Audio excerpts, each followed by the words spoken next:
இப்போ நம்ம நல்ல டேஸ்டான ஒரு பெப்பர் சிக்கன் செய்கிறோம். எப்படின்னு பார்க்கலாம் வாங்க.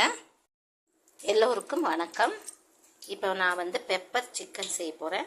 அதுக்கு நம்ம ஒரு அரை கிலோ எடுத்துருக்கேன். அதுக்கு ஒரு வெங்காயம் போதும், ஒரு தக்காளி, சின்னதாக ஒரு தக்காளி, வெறும் பூண்டு பேஸ்ட் கொஞ்சம், பச்சை மிளகா நல்லா பொடியாக நறுக்குனது, கருவேப்பிலை. இப்போ நம்ம எண்ணெய் ஊற்றிருக்கோம். இந்த எண்ணெயில் நம்ம கருவேப்பிலையை போட்டுக்குவோம்.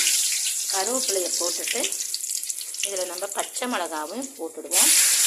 பச்சை மிளகா கருவேப்பிலை போட்டு நல்லா இதை வதக்கிக்கலாம்.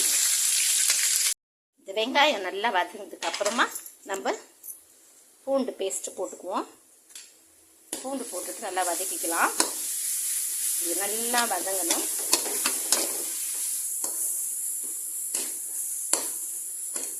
பூண்டு பேஸ்ட் போட்டு, பூண்டு மட்டும்தான் போடணும். பூண்டு பேஸ்ட் போட்டுட்டு நம்ம தக்காளி போட்டுக்குவோம். இதுவும் நல்லா வதங்கட்டும். பூண்டு பேஸ்ட்டு, இந்த தக்காளி நல்லா வதங்கும்போது மஞ்சள்தூள் போட்டுட்டு இது நல்லா வேகணும். இந்த தக்காளி எல்லாம் நல்லா வேகணும். இந்த எண்ணெயிலே இந்த பூண்டு எல்லாமே வதங்கும்போது நம்ம இதில் கொஞ்சம் 1 டீஸ்பூன் மஞ்சள்தூள் போட்டுட்டு நம்ம சிக்கனை எடுத்து போட்டு நல்லா வதக்கி விடலாம். நம்ம மஞ்சள்தூள் போட்டு சிக்கனை போட்டு நம்ம இதை நல்லா வதக்கிக்குவோம். நல்லா தண்ணி விடுற அளவுக்கு நம்ம இதை வதக்கி நல்லா தண்ணி விட்டுட்டோம். கொஞ்சம் நம்ம தேவையான அளவு நம்ம இதில் உப்பை போட்டுக்கலாம்.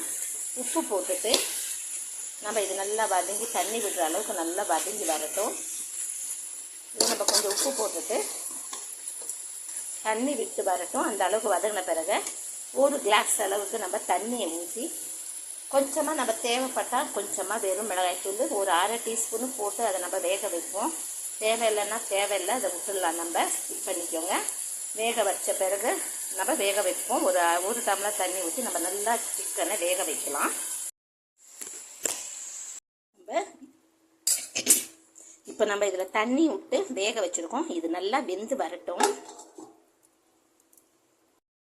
இப்போ சிக்கன் நல்லா வெந்திருக்கு. இந்த ஸ்டேஜில் நான் பெப்பர் ஒரு 2 டீஸ்பூனு பெப்பர் போட்டுக்கோங்க. நான் வீட்டில் மிளகு அரைச்சி வச்சிருக்கிற பெப்பர் தான் போடுறேன். நீங்களும் அந்த மாதிரி மிளகு உங்கள் இஷ்டம், நீங்கள் எதனாலும் போடுங்க. பெப்பரு போட்டு நல்லா இதை வேக விடலாம். கொஞ்சம் இது சுண்டி வரட்டும். இப்போது நம்ம பெப்பரை போட்டுட்டு கொஞ்சம் இதையும் கொஞ்சம் நேரம் நம்ம மூடி விடுவோம்.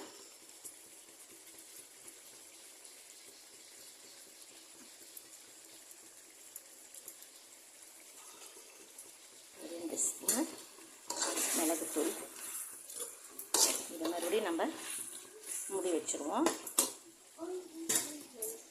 அந்த ஈரில் எடுத்து போடுதியா? அந்த ஈரில் எடுத்து போடுமா? ஏன்னா அது முதல்ல போட்டோன்னாக்கா இதாகிடும். அதனால் இப்போ போடு.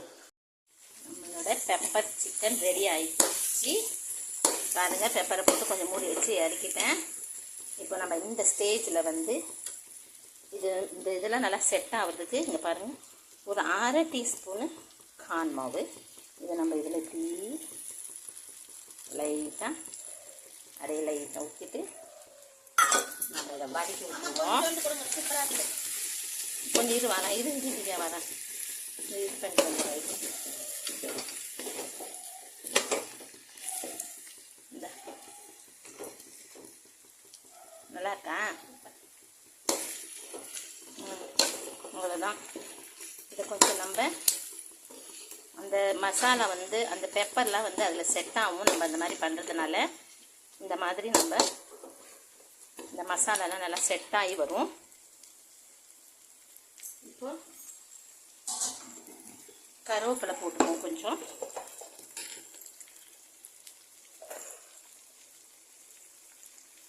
கருவேப்பிலை போட்டுட்டு நம்ம இறக்கிட்டோன்னா நம்மளோட சூப்பரான சுவையான பெப்பர் சிக்கன் ரெடி ஆயிடுச்சு. நீங்களும் ட்ரை பண்ணி பாருங்கள். ரச சாதம், சாம்பார் சாதம், சப்பாத்தி, பரோட்டா இது எல்லாத்துக்குமே ரொம்ப நல்லா டேஸ்ட்டாக இருக்கும். பெப்பர் சிக்கன் நீங்களும் ட்ரை பண்ணி செஞ்சு பாருங்கள்.